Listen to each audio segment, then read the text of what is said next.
LOERadio Show has been known to play some music and say some words that could be very well interpreted as inappropriate by some of the more sensitive and younger listeners out there in radio land. Fortunately for LOERadio, WNUR-FM finds this type of talk, ideas, and media to be artistically and culturally significant for the greater good of mankind. We are only allowed to broadcast this type of entertainment between a very specific set of hours due to the current indecency tolerance of the faculty, which is, for some arbitrary reason, 11:30 p.m. to 6 a.m. rather than the official guidelines drawn up by the FCC regarding safe harbor for all of radio.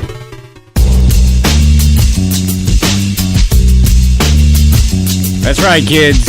This is the LOERadio Show here, live on WNUR-FM, Evanston and Chicago.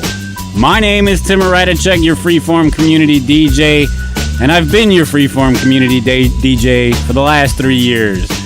If you don't know me, you can call me up and get to know me. The number here is area code 847-866-9687 or 847-866-WNUR. So with that out of the way, I'd like to introduce you to my main man, my co-pilot, my road dog, the mixologist, Jay Sal. What up, Tim? What's going on, Chicago? What's crackin', man? Not much. I'm sorry. Excuse my slow face, man. I heard what you said on the way down here, man. My slow face and my fast mouth are now gracing the presence of the wonderful studios down here, man. And no matter what they say, no matter what they do, we're still doing the show tonight. Yep. So there continues to be a little bit of miscommunications, but we've settled our differences here in the radio station. And yeah, the pre-show fist fight. Yeah. It was like the UFC. Jay, you missed it. Well, I got your back here, man. I'll go, man. Tag me in, baby. I'm here. I'm ready. All right. So with that out of the way, we got a big show lined up for you this morning. If I can ever open my Google Documents here, which is always the case.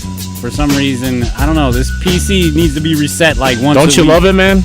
Don't you love just being delayed, man? Luckily, we don't have any dead mics, man. We don't have that, what was it, the weird-ass elevator music, whatever's playing when we log in and off here, man. They call that the Zeta, Jay. Zeta, that's her. And don't you poo-poo on it, because those are independent artists from around Chicago that make those Frank Zappa-type songs. Yeah, I can see why they're still independent, dude.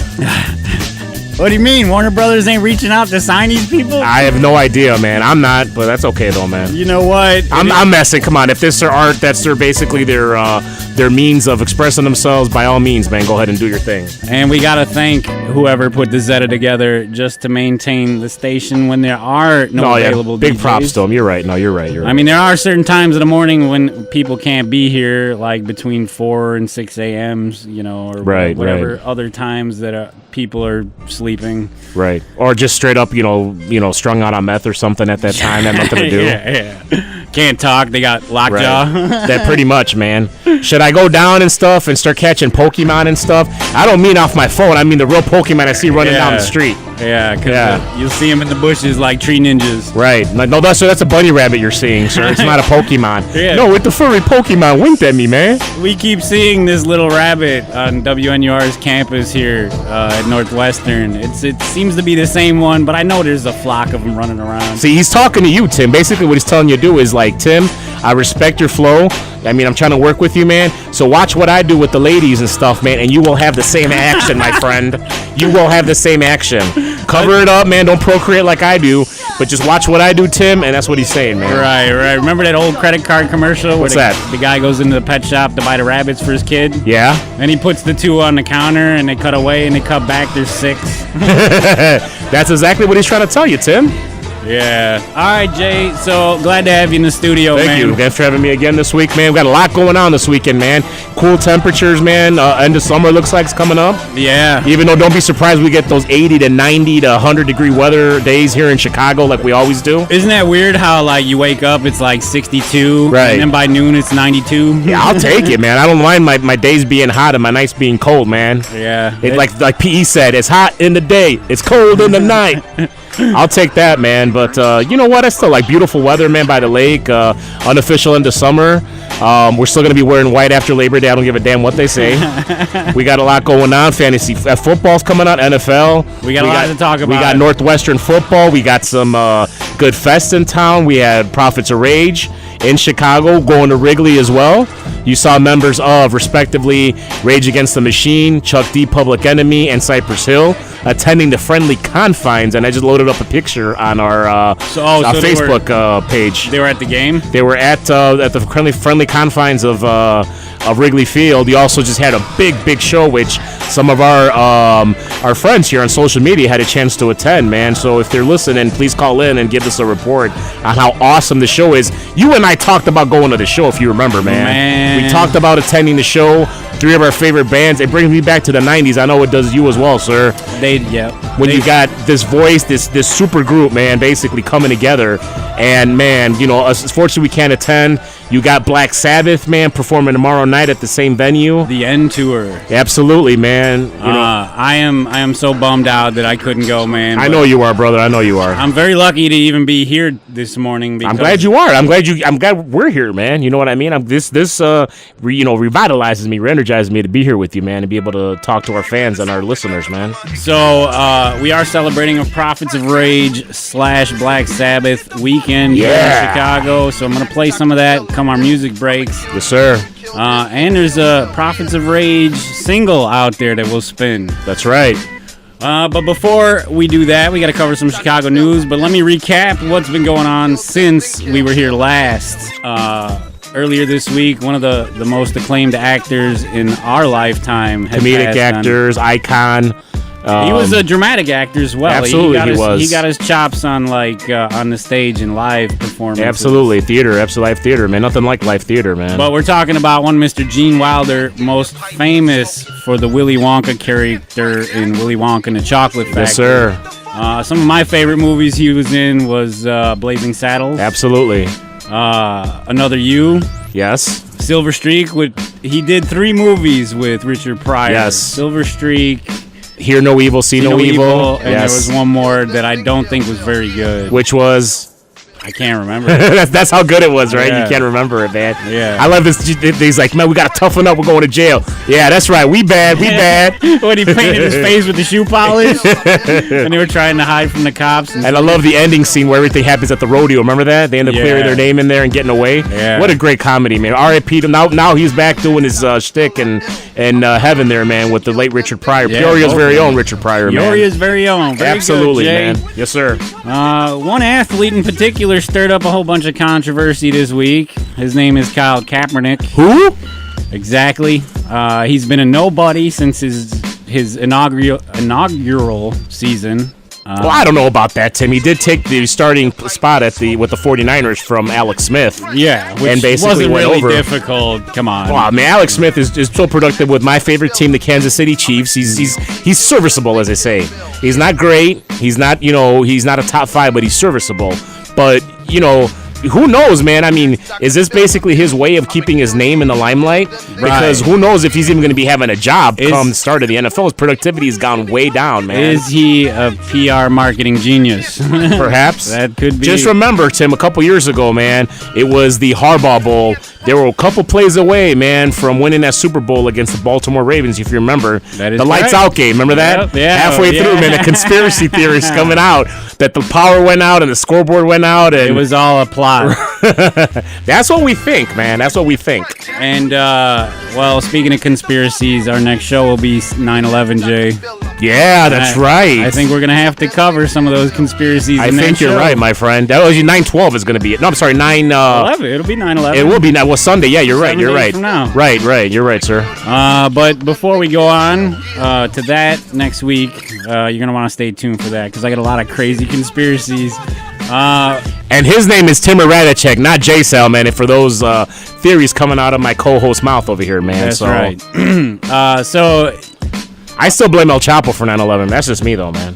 The gun violence here in Chicago is completely out of control. We'll talk about that in a second, but somebody who was a victim of that violence was Dwayne Wade's cousin, who was pushing a baby stroller. Oh, horrible, man. In front of the kids, man. Man, how do you... And you know what, though? The second they found out it was Dwayne Wade's cousin, they went and captured the guy. Fast, right? Really fast. Real fast, right? Of course. He just moved here, Yeah. He hasn't even played a game with the Bulls But yet. he's a lifelong Chicagoan. He makes his home here He in was Robbins. high school here, yeah. Right? Robbins, Illinois, and then South Side, man, with his family. family, and prayers go out and stuff. They just laid the young lady to rest this morning, and call it what it is, man. This is the bloodiest month in how many years? 20 years here. We'll get to those stats in a second, man. but I got a few more quick recaps. Sure. A Chicago activist / pastor was arrested for child molestation. Oh. I don't know if that's a huge surprise. It should be. A huge quake hit Italy. Yeah, and Oklahoma today, earlier too, sir. Earlier today. Comedy Central intends to roast one Mr. Rob Lowe. Where? Wherever. All over.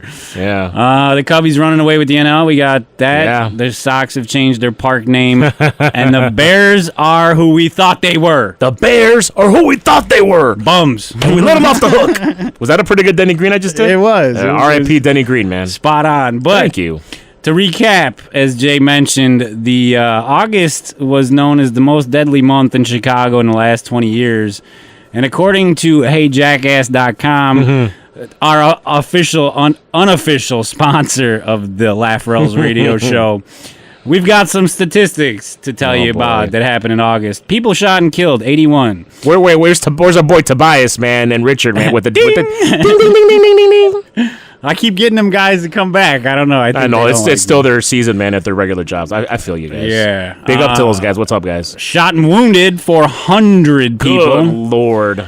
Total shot in all of August, 481 with a total of 91 homicides. My God. But currently, in this week, as we progress till tomorrow, there have been 15 shot and killed, 96 shot and wounded, 111 total shot with 15 homicides that have gone unsolved. We should try to parlay if that being a Monday holiday with people are going to be partying into that on Sunday night, if that'll go over 25, Tim. Oh, for sure. You think so? Dude. Yeah. There's a good chance that'll happen, man. I'll say a little over 20, maybe. Hey, but we got to vote Donald Trump in, man, because he says all it's going to take is him being president to fix the violence in Chicago. You know what? I keep hearing people say that. All this talk about Trump, and he's like, we're going to do this, we're going to do that. Mm-hmm. How's he supposed to explain it to you when he doesn't even know how he's going to do it? Right, right. This guy, he's got it figured out. He's got lofty ideas, sure, but, he's got delusions of grandeur. In my opinion. Right. And then you need the majority of the House to be on your side to get anything done. So, and everybody hates him. So, yeah. We'll talk more politics later. Okay. But on this day in music history, yes, sir, the slowest loading website. I think we'll have to come back to that. So let's get on to Chicago news, Jay. What we got, my friend? We got a lot of stuff going on. Always stuff going on in our fair city of the wind. First, there is an issue with a transgendered woman who's suing over a ban on female nudity in bars. Okay. So a guy who changed to be a woman, yes, or who was always a woman, just had the surgery to become one, is suing because women don't have the right to be topless in a bar. Okay. I don't know how this holds any weight or how it could get to any court system because topless women is legal everywhere. Right. So, it's decency, right? It's a little indecent. You're not in Europe, right? Kids might die or melt if they see a naked breast, and that's why it's illegal. I don't know, man. They might try to get milk out of it, man, depending if they're hungry or not. According to my favorite fair and balanced news outlet, Fox News, transgender woman sues Chicago over ban on female nudity in bars, and we've got a clip from, I believe it said female. She was just clipped, but we got a clip. To move out of the 19th century, a transgender Chicago woman is suing the city over its ban on female nudity in bars. Yeah, moving to the 21st century. Federal lawsuit says it's unfair that men can perform in bars bare-chested, but not women. Fox 32's Dane Placker reports the suit could also have an impact on the city's strip clubs. And even now, holy Lord, riding the subway, ignoring the sneering glances at my Jay, putting it back in your pants. Yeah, I was not expecting that voice coming from the body. I'm sorry. Queer transgender woman, poet, playwright, and performance artist. Queer. Now she's also a plaintiff. Sullivan Knopf is suing the city of Chicago in federal court over a provision in its liquor code that says women cannot be topless in any establishment that serves booze. This ordinance But if it's is a blatantly restaurant, sexist cool. in that it prohibits female breasts from being revealed in certain public spaces. There is no similar provision in the ordinance. Wait, I'm for male confused. Is breasts that a man or a the woman? male chest. It's Civil rights something. attorney Mary Grebe, who's representing Sullivan Knopf, says Chicago's law reflects 19th century ideas about sex and gender Is that identity. Chaz Bono? Law itself violates the First Amendment. It violates people's rights for Mary freedom Grebe. of expression. That looks like in their Paul performance. Heyman, man. Sullivan Knopf says part of her performance involves No, that's- nudity no, as a you're way thinking to break Paul Bearer. stereotypes about transgender people.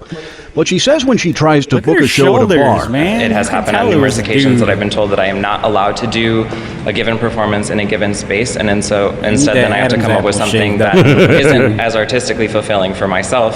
the law has been challenged before, notably by the strip club VIPs, Right. which in 2013 settled a long-running dispute over how much skin it could show by paying the city more than $2 million. Oh, great. Last year, Chicago Alderman See how money backed makes the off world go plan round, that Jay? would have Always. allowed You got enough nudity money, you in can clubs turn serving whatever liquor laws you after want they got upside down. complaints That's from right. some women's organizations. A spokesman for the law department says they have no comment about today's federal lawsuit. I wouldn't comment Dane on it Placco, either. Fox All right, let's 32 pause this, man. And another She's an artist, unrelated right? case, She's an the artist, city yes? is Is that what you would consider? Well, some- that's what she says, man. She wants to put on a performance. Okay. Now, I have been to some LGBT-friendly bars and establishments, and I've been there in support of some friends that are in the lifestyle or identify themselves and their orientation as being lesbian or gay. All right, so and you they were put looking on for a shows. Looking for a date for you, man. Yeah, you and thanks. that rabbit outside you talk to. All right, now they do have performances there, and they'll have male and female performances, female impersonators, male impersonators. They'll strip down to pasties and whatnot. Now, pasties is being the key word. They don't Pasties, go all the way. I mean, this isn't like the Admiral Gentlemen's Club. You put a where- Band-Aid over your over your nip, Right. your areolas. Of course, yeah, there's burlesque shows, right, where they can do that. But at the same time, you can't be doing this where alcohol is served, man. Yeah, and you know what? You can't do that. This is why a lot of strip clubs have a bring your Exactly. own booze policy. Right. Because it's something to do with the licensing and the price and how to keep your alcohol. You've been to going. the Admiral nightclub on Lawrence, yes? I was almost an employee there. Hey. no, not Doorman? like that. Doorman? Yeah. Oh, man. Doorman. Doorman. No, that place is very known and stuff for being all the way bare nudity, but they don't serve alcohol. You can come Right. in a little intoxicated. But you go next under door to the influence. bar, you get your hand stamped, Right. you get a drink and come back. Of course you can. And then there's other establishments throughout Chicago. They just mentioned VIP, which is formerly the Crazy Horse. Now that place and everything is just topless. They can't go bottomless in that. Right. And there's other places in the suburbs. There's Blackjack Gentlemen's Club out there in the Fox Valley. There's so many to name from. Heavenly Bodies, which is known for having the girls in bikinis, still, use your imagination of what they look like without those, couple inches of fabric on them. But you can serve alcohol in that place, and they serve food and tater tots and whatnot. So I used to go there for lunch because I worked across the street. I'll bet you did. Yeah, we'd get chips and sandwiches. Yeah, right. Like Chris Rock said, you can't miss boobies and tater tots. No, sir. But I mean, you just can't do that though, Tim. You can't do that. You can't expect You and I there to be- can't do it. Well, you can't expect, there be ordinance and order and respect to these performers. That's what they are. They're performers. If you're going to be serving people, even over-serving, I mean, come on. That's basically what you go to a bar for, to get over-served, and then expect them to maintain their sense of decency and within their wits. Nobody expects and to be you- able to comport themselves like responsible young adults and responsible people. You can't do that. Nobody expects you leaving a bar at 2 a.m. to be coherent. Of course. You've been security. I have too. Yeah. I've been in the restaurant business most of my life serving alcohol. I mean, and when you're supposed to cut a guy off, right? And then, but you watch, like, if you're at a bar as a patron, you're watching the bartender still serve him. You're like, well, what the hell? Right. Because this dram shop, I'm responsible if that person leaves this establishment, gets in their car, and God forbid, plows into a vehicle with some innocent souls. Yeah, man. All right. So, and there's such things as, I mean, heck, man, I wouldn't even let them come in if they're overserved. You know that? I would call them a cab. I would get the authorities involved. I'm not trying to get you busted, my friend, but you can't come in here if I have a feeling that you're going to be not going to be able to even stay awake. Because I don't care if you're even leaning over tired and sleepy. Yeah. If you're not if you're not within your wits, man, you can't come in. If you look overserved, right? If you're slurring your speech, right? Your hand-eye coordination, your motor skills are basically diminished. You can't come in here, man. And you got that glossy look in your right. face. If you're slurring your speech, I can't help you, man. Give me another gin and tonic. Right. Let me get a Toonie Martini. So, I want to talk about a story about a guy who's getting railroaded. I understand the implications of what he had done, but I don't think this is fair, and this news article will explain what I don't believe is fair. A Chicago bomb suspect ruled incompetent for belief in lizard people. Lizard people? Yeah, you've heard that story that, like, the elites are like lizards from another planet. No. Like the show V? Yeah. With Mark Singer? I believe, love that show. I believe that's where that all came from. Really? But Adele Dowd, the Illinois man charged with plotting to bomb downtown Chicago, was found incompetent to stand trial Thursday because of his belief in lizard people. Mm-hmm. Now, I don't care who you believe in. Right. You're supposed to get your day in court. Okay. That's all I got to say. You're right. So, Dowd, a U.S. citizen, was 18 when he was arrested in September of 2012 on charges of attempting to use a weapon of mass destruction and attempting to damage and destroy a building with an explosive. Oh. Now, in that little brief statement there, you don't hear what it was he had, where it was supposed to be, and how he acquired such materials. Okay. So keep that in mind. Dowd accepted a fake bomb from an FBI undercover agent.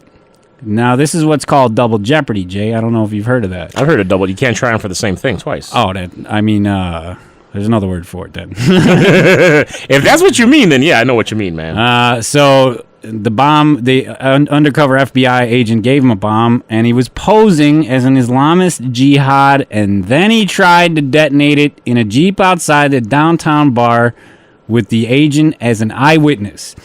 Prosecutors alleged in a 35-page criminal report. Thursday, U.S. District Judge Sharon Coleman ruled that Dowd, I'll call him Dowd, was more than just misguided. He's mentally incompetent, Coleman ruled, citing his repeated complaints that his attorneys are Freemasons working for the Illuminati. Okay, so I don't care what your client says. He could believe that Powdered Toast Man is a real person and he lives next door. He deserves to be put through trial for suspicion. Right. You can't railroad people like this. Is not the American way, man. Why don't they just send in a robot with an explosive and blow him up like they did that other guy? Right. From Dowd's own testimony, it appears that his belief in the Illuminati, Freemasons, and lizard people is sincere and escalating, wrote Coleman, who described the case as difficult and frustrating. Let's examine this statement again. It says, from his own testimony, and there's no quotes of anything he'd said. So, I mean, you're left to believe what you're being told here. Right. Dowd is not merely espousing unusual or even ludicrous legal beliefs, she wrote. He is asserting an entirely fictional or delusional position that indicates he cannot fully participate in his legal defense. It's ridiculous, Jay. Yeah, it is. I don't get it. What person on this planet wouldn't want to have a chance at a trial to see what the hell happened? Yeah. And that's politics, man. Yeah, politricks. So they promote this story to make you believe that terrorism is alive and well when he was, in fact, solicited by your federal agents, which is not a good place. It's not a good thing for your government to be up to solicit its own people for issues of terrorism. That is ridiculous, dude. Were you here when we talked about the C4 being left on the school bus? I did not. I don't believe so, but I kind of remember the story. I know you. The FBI brought a dog in. They did a bomb raid at a school, and they left an incendiary device on the school bus. There you go. So there's that. Look, man, this is not how your government's supposed to operate. They're not supposed to solicit. Look, man, if I walked outside and said, "Hey, man, I got $5 here, you take it." How many people are going to say no? And we don't even know if this guy was offered money or any kind of bribes or what were the conditions. Like, hey, man, if you take this bomb and go or this supposed bomb and go put it in a car over there, what was he going to get? He was going to get an audience with the lizard people? Is that a new stereotype, the lizard people? I believe so. Maybe. Anytime you bring up conspiracy, people think you believe in lizard people. Yeah. And that's not true. My favorite, Spider-Man villain is a lizard man, so that's something. Yeah. All right, so a couple short stories, but I think we're going to go to our first music break because we're short on time. What we got, Timmer? We started a little late. I'm going to actually play that Prophets of Rage track. Yeah. I think you guys are going to dig this. It's the Prophets of Rage featuring Be Real from Cypress Hill, as well as Chuck D from Public Enemy. That is correct, sir. And what happened to the audio? We'll get it correct, man. Oh, Jesus. I need me some Prophets of Rage, baby. I'd love to give it to you, Jay, but we're I bet having you would, malfunctions. No again. malfunctions. I don't think we're going to be able to do this here. What we got, man? We'll take our time. All right. So we're going to cut to this, and then afterwards we'll play this Prophets of Rage track. Public Enemy.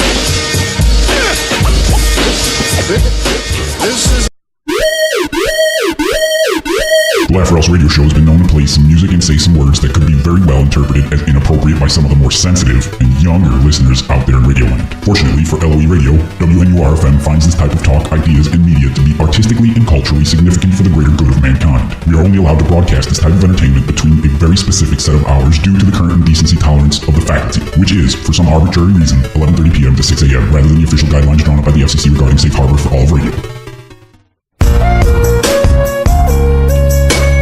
We are back live on WNUR. My name is Tim Radicek, your freeform community DJ, and you're checking out the Laugh or Else radio show on, well, like I said, glorious WNUR-FM Evanston in Chicago. If you'd like to reach out to the show, you can do so. The area code and phone number is 847-866-WNUR, 847-866-9687. Joining me in the studio, as always, is the co-pilot of the comedy vessel here, Jay Sal, the mixologist. That's right. What's going on, Chicago? Tim, another week has gone by, my friend. Love the music selection that you've chosen for us to partake in. Well, it's kind of mandatory, seeing how as both artists are in town. Absolutely. Legends in the game. And absolutely. That last clip I played was a snippet from a concert for Rage Against the Machine when they brought out Chuck D somewhere in 97 or 98. So you can call it the embryonic stages of what Prophets of Rage was to become. That is correct.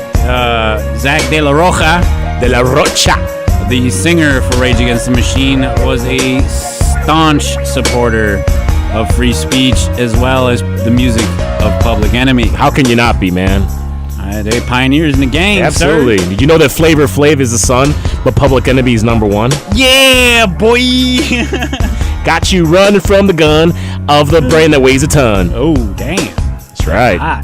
Hit a drummer, get wicked. Hey, that's my jam, boy. So we covered Chicago news on the other side of this break, and we get to move into a little bit of local or world news. And I got a story right out of Wisconsin, Cheeseville, USA. Wisco Disco. Wisco Disco. You can go to the Cheese Castle right there on 51 by the Brat Stop, if you're so inclined. The Brat Stop is a great place. According to, according to the Huffington Post, Wisconsin gets to enforce a restrictive voter ID law with one big twist. And what might that twist be? Well, let me explain it to you. A federal appeals court on Friday seemed to reach a limited compromise in controversy over Wisconsin's voter identification law, which has been in the crosshairs of multiple lawsuits and appeals for years. While one judge recused, the full U.S. Court of Appeals for the 7th Court consolidated the disputes and issued an order to keep the law on books, but appeared to give voting rights advocates a small consolation prize ahead of the November election. The court explicitly rejected a softening device like one ordered by a federal judge this month in Texas that would allow voters lacking the required voter ID card to simply sign an affidavit attesting to their identity before they cast a ballot. Before I continue, Jay, do you believe somebody needs to prove their identity before they can vote? No, I really don't. I mean, if you're a registered voter and you give that me should your name, suffice, right? Right. That's supposedly all you need, but apparently not in Wisconsin. Instead, the court accepted assurances from the state of Wisconsin that its Division of Motor Vehicles would mail automatically a free photo ID to anyone who comes to the DMV one time and initiates the free ID process. I don't like this. Why do you got to get an ID to vote? Do I need to get my blood checked too? A blood sample? Yeah. Urine sample? How about a sperm count? Right. I might have to take like a sobriety test to make sure that I'm actually voting for coherent. either. Yeah. Why don't you drug test people before they go and vote? Right. I think anybody who tests hot can't vote. Right. The 7th Circuit stressed that mere imitation, easy for you to say, initiation of this process showing up at the DMV, regardless of what documentation the prospective voter has, was enough for a voter to receive a voting credential at no cost. At no cost? But this also presupposes that affected voters, especially those of lesser means or without transportation, can actually make it to a DMV location, or that the state will actually keep voters informed that the mechanism even exists. Richard Hazen, a law professor at the University of California, Irvine, who specializes in election law, wrote in a blog post, given time constraints ahead of the November election, it's unlikely that the Supreme Court would intervene. I think is the end of the line for this election, Hazen wrote. I don't understand the need to issue a separate ID card to just vote, man. I mean, I remember when I first voted when I was 18, I walked into the school, waved my ID, and that was it. That's all you needed. And then I got a sticker saying I voted. I love that sticker. And a little flag to stick on your dashboard. That's cool. That's right. I'm America, and I'm voting American. I'm voting American. That's right. Well, you can actually, make the debate and make the discussion, Tim, that make the argument, if you will, that you should have your head checked if you're going to vote for either Trump or Hillary, man. So, I mean, it seems like the appropriate thing to do. You know, I mean, it's how's this fair? It's like when you go to the grocery store. There's only two choices, Coke or Pepsi. Paper or plastic. Paper or plastic. All right. You know, like... Is there an option C? Is there a hybrid paper and plastic? There should be. There actually should be. Is it plastic? Is there anything like that? How about a hemp bag? Like, hemp's cheap. And after I bring it home and empty, I'm going to smoke it. Roll it up and smoke it. I'm going to smoke that bag. Stuff it with other stuff and smoke it. That's right. So a Southwest flight was forced to make a land over a malfunction. It appears that an engine blew up completely. I think we got a little bit of a video clip here, so let's try to figure out what this is all about. According to ABC News, this... With that scare at 30,000 feet, an engine ripped right off a plane shortly after takeoff. The packed passenger jet coming in for an emergency landing. A Southwest flight from New Orleans to Orlando, more than 100 people on board. These images just coming in, terrified passengers saying they heard a loud boom. Oh, yeah, because you got time to take a selfie. The emergency checklist, passengers forced to put on their masks as the cabin lost pressure. The investigation is underway at this hour, and ABC's Adrian Bankert starts us off. That photo. Tonight, an in-air emergency. This Southwest jet losing one of its engines. Engine failure, lost number one engine, we're descending. The pilot breathing heavily as they go through the emergency checklist.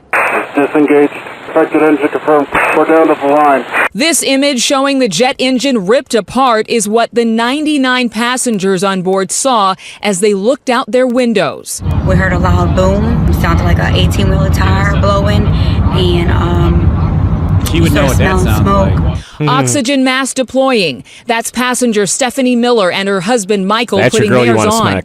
Children were screaming and crying. Flight data shows the plane above 30,000 feet, quickly descending more than 20,000 feet in just 8 minutes. Somebody call Superman. Our ears started popping pretty bad. Since we were going down pretty fast.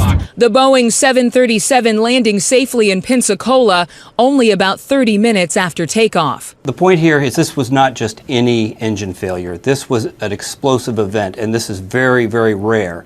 And it's very dangerous because in this case, the engine actually threw a piece of metal into the cabin, and it was close to where somebody could have easily been killed. Southwest telling us that they're cooperating with federal investigators. Meantime, those passengers 20,000 feet in the air at 600 miles an hour. Who kept them alive. Cecilia? Sure they are. That frequently happens, Timmer, when a bird will fly in right into one of the engines. I lived near O'Hare Airport for several years, and there was an event outside my window one evening that goes beyond fear. Like, what I saw was a plane ascending from O'Hare, and a loud boom is, maybe an 18-wheeler truck exploding. Oh. And I looked in time to see this plane, because it was like over Lawrence Avenue, dude, and my house is like by Irving. Man. So I see this thing clear as day. It looks like a VW outside my window. Wow. And I see a engine catch fire briefly, and the plane leveled out and did a U-turn to come back to O'Hare. It turned out the next day it was a bird. Like a Canadian goose flew into the damn engine. And almost killed. Yeah, Canadians. I can't stand them Canadians. I can't. I'm under birds too. Go back to Canada. Yeah, right. So big scares, man. That's why I don't like flying. Every time I get on the plane, dude, I'm like, it's always during takeoff and landing. The rest of the trip, I'm fine. Right. But I'll watch out the window as we're landing, as the wheels touch, dude, and all I think is that 1 degree left or right, and this plane does cartwheels, dude. Yeah. You know? You're not going to have John McClane to save you there in Die Hard 2, man. Die Harder. Welcome to the party, pal. Dog. Yeah. Elected mayor of Cormorant, Minnesota. A dog? Again. A dog was elected mayor, according to the Huffington Post. Man, they are not Dog the Bounty Hunter. No, but a dog. But like a Dalmatian. Aww. His name is Duke, Jay. Duke the dog. Duke may be the most popular politician in America, winning re-election for a landmark 3rd time in a landslide. Who's voting for dog? What's his secret? Probably the fact that he's a dog, and everyone loves dogs. In a vote held over the weekend, the 9-year-old Great Pyrenees won his 3rd consecutive term as mayor of Cormorant, Minnesota. Voters paid $1 each to cast ballots in the election, which was held during an annual Cormorant Days festival. Everybody voted for Duke, except for one vote for his girlfriend, Lassie. Aww. David Rick, Duke's owner, told ABC WDAY, as mayor, Duke appears on 3 highway billboards promoting the community. And there's a glorious picture of Look at him. He's adorable. That's a good man. That's a good elected official. Thank you. Yeah, you want a biscuit? Yes, you do. What's on his agenda? So basically he goes out, meets the people, and sniffs butts and gives paw and all that. He wants all the hydrants painted. That's right. His agenda is basically belly rubs and afternoon naps and lunch meats, right? And then a toss of the stick every once in a while. That's right. While Duke's role is somewhat unusual, he's not the first animal to be elected in U.S. Oh my God! How is this How does an animal get elected to office, dude? What is wrong with this country? Road Trippers has a fascinating look at some of the nation's non-human mayors, including 2 other dogs, a cat, a cow, a beer-drinking goat, named Mayor Clay Henry III. Don't forget the Cicero town president was an animal, a Maltese. Betty Lauren Maltese. Who ran away with like $8 million. Right, her and Scott Fowler, remember that? I do. Looting the townspeople, had no insurance for the officials of the good old town of Cicero. We haven't forgotten you, Miss Maltese. Well, we haven't forgotten you at all, lady. No. While she was comfortably living in Las Vegas, on a side note, Timmer, she was basically making decisions from Las Vegas about the town of Cicero, Illinois. How about that? Yeah. Oh, man. I bet you this town of Cicero is trying to build all kind of monuments in her name. Yeah. Basically, they should make a fire hydrant and have this dog come pee on it. Here is a interesting story that I found. We'll get to this, and then we'll take our last music break. Bugging out on the D train. Now, this is Tribe Called Quest. That's one of my favorite songs, man, on the Low End Theory, man. I'm going to believe that the author of this article was a Tribe fan. I like that. So this is Bugging Out on the D train. A woman unleashes crickets on a New York subway, and all hell breaks loose. Now, like crickets, like when I tell a bad joke crickets, or how does that work, crickets? No, like real crickets? Like she got a box of feed. Like cell phone crickets? Like the cricket cell phone? No, feed crickets. Oh, like actual, the bug. Oh. Chirp, chirp. Previously, a woman selling crickets and worms on a New York subway Wednesday threw them into a packed train car and flew into a rage, causing chaos, the New York Post reported. The woman was later identified by outlets as Facebook user Zaida Pugh, who says she's an actress and that the incident was a prank. I did this to show how people react to situations with homeless people and people with mental health issues. What? Pugh told Fusion how they're more likely to pull out their phones than to help. Just like the people on the airplane that was about to crash had time to take selfies. A police source told the New York Post that Pugh could not be charged for the disturbance for unleashing crickets onto a subway. The woman entered the train and made overtures to passengers to buy the insects. A group of teens pushed the woman, causing her to freak out, then released the bugs, Post wrote. As she ranted, the bugs spread. Commuters dispersed. It was like the locust or the cicada. What was it?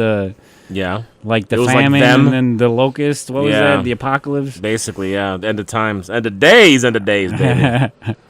You're a quiet boy compared to me. You ever see that movie? End of Days? Yeah. I love that, man. And Schwarzenegger, man, one of his good movies, man. Kevin Pollak. And Gabriel Byrne was actually the messenger of death, remember? He was certainly. My favorite scene in the opening scene, man, transforms into the devil, goes up to that hot chick at the restaurant and just fondles her, man. Oh, yeah. Plays tonsil hockey. She just melts in his hands. Absolutely. It was Gabriel Byrne, man. He's a pimp. It was pandemonium, Chris Calabrese, 29, told the Post. It was the craziest thing I'd ever seen on a train. Not like the homeless dude crapping in the corner, you know. Or like somebody, pleasuring themselves on the public. Oh, yeah, like that never happens in Chicago. Never.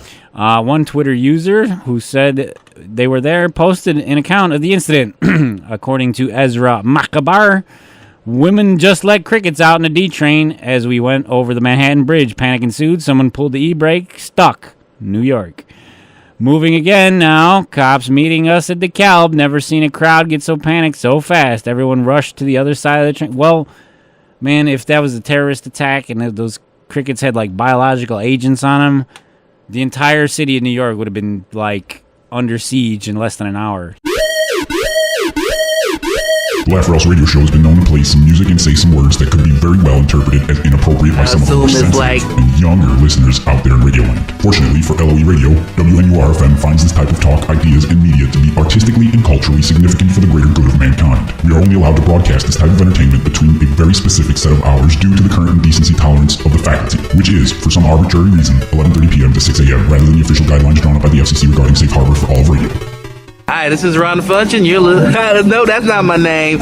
Use this whole thing. This is Ron Funches, and you're listening to Laughs or Else. I don't know what the or else is. I assume it's like crying.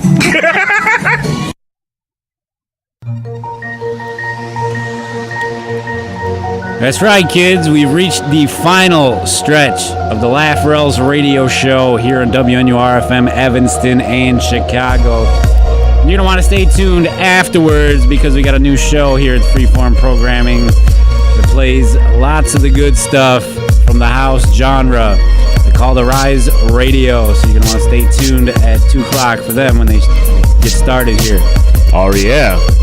Always support local radio, guys. Always. But we're going to go ahead and we're going to get into what we came to do, and that's talk some sports. Most importantly, the Laugh or Else radio show has issued a challenge to another radio show called the Sports Renegades in a battle for radio supremacy in a fantasy football league on ESPN.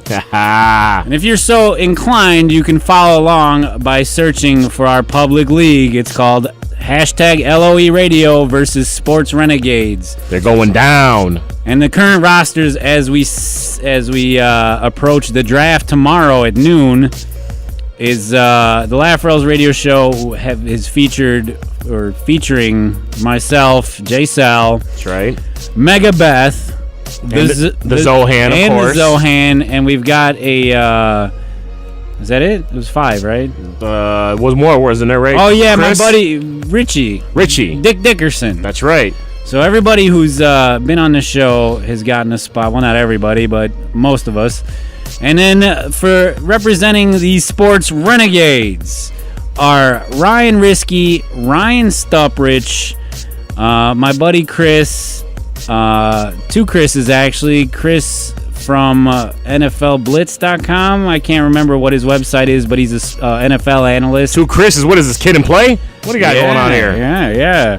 And then one of their fellow broadcasters, and these guys are alum, so I graduated with them, and it's something I thought we could do during the football season just to spice up our sports segments. And I wish them nothing but injuries and suspension. You're going down. You're going down. Even though I'm not going to make the draft tomorrow because I got to work. Boo. I have set my pre-ranked draft settings, and Gronk is my number 3 pick overall. the human frat boy, huh? Yeah. There's a video circulating of him and Young Dicky. Have you seen that? No, or Little I'm not. Dicky. You know Little Dicky, right? Little Dicky. He's that Jewish rapper kid. Yeah.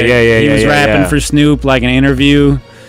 But there's a video. I guess they were filming a commercial for the new NFL Madden game where Gronk is going to be on the cover, and they had Little Dicky all wired up in a motion cap suit, and it's funny, dude. You got to check it out. You can find it on YouTube. I have to check that out, man. So enough of that. We wanted to talk about this whole Kaepernick situation. I believe he's a PR genius, Jay. Think so? Because this guy's career he's pretty average as the last 2 years statistically. Well, he's gotten worse, man. I don't know. It's not really too much the injury. I mean, they had a good team. Funny how Jim Harbaugh leaves the program and goes and starts coaching the Wolverines and all of a sudden, man, this team goes belly up. So, well, I mean, what is that attributed to? I mean, is it just him losing his focus? I mean, you really can't blame it too much. I mean, they still got a decent squad. Right. You still got, I mean, it's still the NFL. I mean, this is the cream of the crop. So, I mean, his political views aside, I really don't think this has anything to do with his actual production on the field. I can't imagine that this is coincide because, if anything, he's disenfranchising himself from the league and from the fans because you have a good argument on both sides of the coin, Tim. You can easily say that as his right as an American, and the reason that he's doing this is actually something commendable because he doesn't like what's going on with the social injustices against black people, right? Against people, minorities, people of color, and he's actually, saying, why should I salute this country? Is his argument if things are not being dealt right here? So why should I go ahead and say I pledge allegiance to a flag that's not supporting my people or supporting minorities? His exact quote is, "I'm not going to stand up to show pride in a flag for a country that oppresses black people and people of color." Right. Muhammad Ali made the same stance by not going to the draft because he felt that his religious beliefs did not allow him to go ahead and take the life. Became a child of Muslim or Islam. Right, and he did not want to go because he said, "I have not done anything to a Viet Cong. A Viet Cong's not done anything to me." Yeah, they didn't invade me. right. A Viet Cong never called me the N-word. That's what it was. Quote. Yeah, they ain't never called me the N-word. Right, and I mean, this may not be on the same level, but I mean, they also have people that have come out and defended him. But you got to imagine that Muhammad got a lot more flack back then than Kaepernick's getting now. Right now, Kaepernick's getting what he's getting is the spotlight. Yeah, now people are gonna watch him to see what he does on the field, and if he don't produce, then his little PR stunts, nothing. It doesn't help him one iota. Right. But he also went on to say, "To me, this is bigger than football. It would be selfish on my part to look the other way. There are bodies in the street and people getting paid leave and getting away with murder." Now, it's not in every instance, and a lot of times the facts get distorted on television. Like the guy that was, he was shot, that he was on the ground, but he had a pistol. Yes. He was carrying a pistol and he was shot. And right. The guy selling bootleg DVDs in New Orleans. Yeah, but the one that really stands out is the guy that was selling Lucy's. Right. Eric Gardner. Remember? I can't breathe. Right. In New York. Now that's honestly like you can watch that video in its entirety on Live Leak, and you're like, why are they? Man, this is ridiculous. This guy. You know, the second you start being resistant in any shape or form, even if your words are resistant to a cop, you're just going to light up their fire even more. Yeah. So the best thing to do is to kind of shut up and just say yes or no, sir, or whatever. Right. But, I mean, in instances when you're not wrong and you know you're not wrong, you're going to be defiant, Jay. Right. Like if your mom grounds you for, like, you know, somebody scratched the neighbor's car and you know it wasn't you.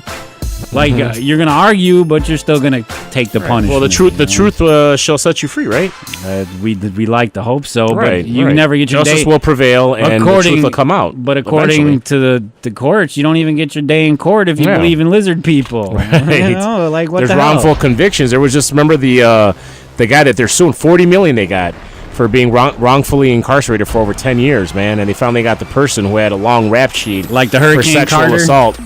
Right, like Reuben the Hurricane Carter. Yeah. It's a sad situation, man, but as an American, and there's even military and other personnel coming to his defense saying he has a right to stand, sit, do whatever he wants as a proud American. And actually, he's not just sitting on the sideline criticizing. He's donated, what is it, $1 million or $10 million? I'm going to say $1 million. $1 million of his salary to go and stuff, and like kind of like Mike Jordan did, to go ahead and donate it to those causes and everything for awareness. So it's not, I mean, it's not all just in vain, you know? So it's a good situation, man. So God bless him, man, you know? Whatever he's going to do, man, he's still, you know, like I said, I mean, again, I don't think this is necessarily going to help or hinder his career. He might be cut by the start of the season, to be honest with you, man. His productivity level has gotten... I mean, Tim T was waiting by the phone like, don't make me play baseball, please. Please don't make me play baseball. You should go play tennis or golf. Yeah, right. So Northwestern's made some news this week. Northwestern had made some news over here down the road here to the Ryan Field. And have you ever been Ryan there, Field? Jay? I have not been to Ryan Field. It's an outstanding facility. We should go. We should go. Do we get some sort of discounted tickets because we're part of the show? I think we'd get in for free. I like that idea. I like a free college football game. Yeah, I like that, man. Just to be there, man. That'd be awesome, man. Say we're with the catering squad, you know? Sure. Well, I'm already Latino, man, so the thing I'm part of the food or landscaping or maintenance squad. So. Hey, Vato, where's your bushes?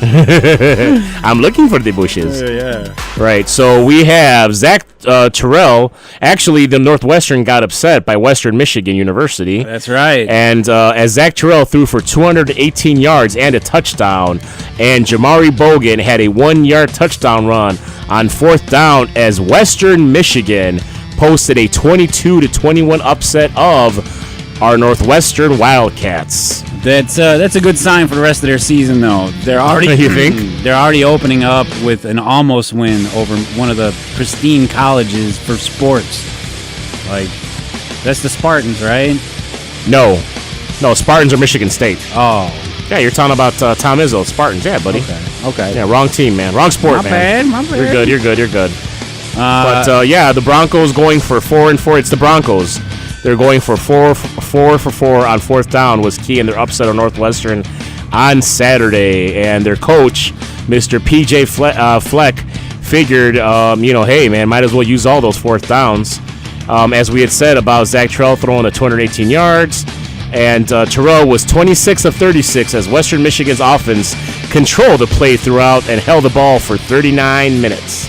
Justin Jackson had 124 yards rushing and 3 rushing touchdowns, including a 46-yarder for our beloved Northwestern Wildcats. That's a solid day for a fantasy baller right there. Clayton Thorson completed 15 of 22 passes for 196 yards, but his fumble at the goal line in the final minutes thwarted Northwestern's comeback attempt.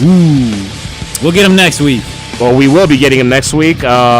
No discredit, quote, to Western Michigan, but when you play as poorly as we did, those call the football guys, they do go against you, said Wildcats coach Pat Fitzgerald. You get what you earn, and that's what we deserve. So basically, there's always next week in good old college football. And up next, the Wildcats will host Lovie Smith. Oh, no, I'm sorry. No. I stand corrected.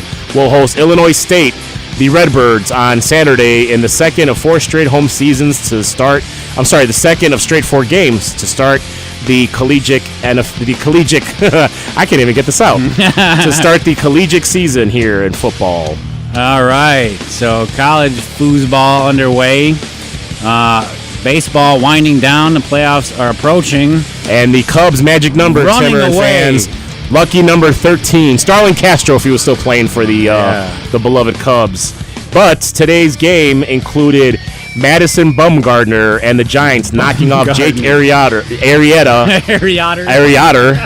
and the Cubs 3-2. Madison Bumgarner facing Arrieta had an October feel to it, and the San Francisco Giants performed like they belong in the postseason.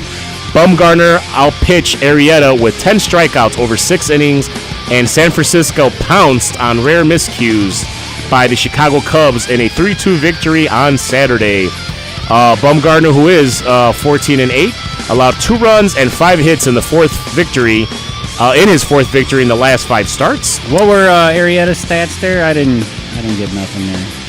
Arrieta's stats, I will give them to you right now, sir. Oh, well, go ahead. He is 16-6 and was charged with 3 runs, 2 earned, and 4 hits in 6 innings in his first loss since July 30th, so over a month. He had no strikeouts? I am looking, sir, and I do not see his strikeout numbers here. No, but I will get those to you here, sir. But the Cubs entered with a 16.5 game lead in the NL Central thanks to a number of tremendous defensive plays in the past week. But they were sloppy on a cloudless day, easy for me to say, with the wind blowing in as 2 of the game's top pitchers squared off.